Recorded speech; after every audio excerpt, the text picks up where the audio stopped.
You can record. Are you recording right now? I just want you to record. Yeah. Hi. Okay. I'm just gonna hang out with him and come here. Come here. Thank you. I'm just gonna hang out with him and talk about a couple of things. I'm gonna talk about what's next and kind of like what we've learned a little bit, you know. So he's awesome. He's a good dog, and today we've been working a lot on engagement, right? You know, like that was kind of the last couple videos, just like establishing who we are with him, why we matter, what's the benefit of listening to us, and what does he get out of it? Because dogs are selfish, and we always have to look at it from their worldview, right? So here he is trying to figure that all out. So he's really, he settled in. The first couple of days, he was a little bit like, what the heck is going on? He saw all the dogs coming in and out and near him and stuff. He didn't really say anything. But once he settled all the way in, he was like, okay, cool. Now this is my house. I'm going to go do my normal stuff, you know? So we're going to make a plan. I got a plan already made basically to tackle the whole thing, right? We started on that with the engagement stuff. The idea that when I call you your name, you come to me, right? Such an easy idea when there's nothing going on. And there's a handful of hot dogs that you can bribe him with, right? But as we do this, we have to set up this big base, this huge positive base, so that way when he starts to get distracted or he doesn't want to, then he knows that, okay, as we change his mind, he remembers there's a lot of things to go back to that's really good. So like, for example, right here, I'm just gonna let him do everything he's doing. And as he does all that, I'm gonna talk about what we worked on today and how that's gonna help you guys go forward. And everything that we do today, how that's gonna impact when we do the e-collar and all that other stuff, right? Remember, I talked about his reactivity, and I can't make that totally go away, right? It might be in there in his genetics. But what I can do is say that before he acts upon it, he needs to be able to pause, ask mom like, hey, what's up? What do we need to do? And if mom says, here, come, sit down, that's something that he needs to be able to try to do. So in achieving all of that, we have to put in little baby steps so we can get closer and closer to that end goal. Step one was making him understand that there's a big, big reward for responding to your name and giving me focus. And we're gonna reestablish that, so I'm gonna get some hot dogs. Hold on.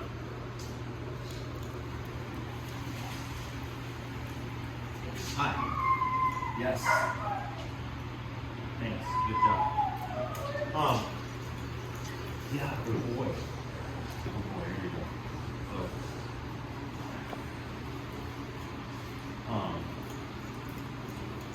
Sit. Yes. Ready? Go that way. Hampton. Yes. Good boy. Yes. Good boy. Good job, buddy. Now he's really proficient at doing that. If he knows, like, oh, all right, he got a handful of food, and we're gonna go ahead and work that. That's great. But as training goes, the next step of it is to allow him to just disengage from me. Maybe Blair will engage with him, and the next step is teaching him, like, hey, while you're over there, you're hanging out. If Jeff is saying, Hampton, and he doesn't, yes, he came. Yes, good boy. And that's kind of what I'm talking about. We're gonna start adding external stimulation little by little while we expect the same results that we were getting when there was absolutely nothing going on. And now, there's a couple things we need to overcome as we add distractions. There's a lot of things that he will willingly do for food. Yes, like sit there and stare at me right there. Okay, buddy, go on. And do something else, yeah. And he's allowed to go and do whatever. I've released him for me. So as he does all this stuff, if he gets distracted and I call him by his name and I ask him to come over and he just doesn't come over, that's why he's got this long leash, right? That's why he's got this long leash. And attached to this long leash, today he learned the prong collar. He got introduced to it, he's been wearing it all day. And the idea is the prong collar is not there to punish him. It is not there to beat him up. It is simply there to break his fixation on whatever he's fixated on so I can resume the original game plan, okay? So if he's over there and he's distracted for whatever reason, he's not distracted right now, so it's not really easy to make my point. I can kind of just grab him by the leash and give him a couple tugs and say, yes, buddy, that's it, good boy. So when he jumped was a good time too, because coincidentally, I gave him a couple of bumps on the prong collar. He quit jumping, he looked at me, he's like, whoa, what was that for? What did you need from me? And I told him I was a good boy for stopping and coming right to me, right?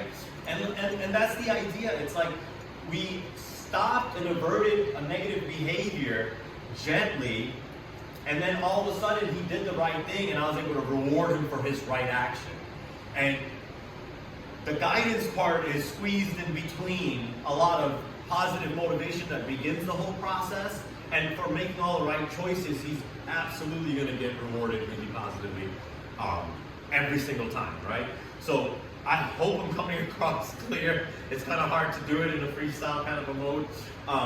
But he made all the right things. I'm going to go and do that one more time. He kind of understands the plan. Hampton. Yes, good boy. And that was so clear, right? You guys saw me do the couple of bumps. He felt it. He acknowledged the communication. It is not something that's designed to hurt him or make him be afraid or anything like that. But the communication was clear. I gave him the 2 bumps. Immediately he comes over to get his reward. And this is the essence of working together, guiding him through stuff that makes him deter from this process that we're involved in, right? And it's all about staying engaged. Okay, I hope I made a lot of sense. If I didn't, I want you guys to ask me questions. I'll make you another video. Okay, thank you for watching. Bye.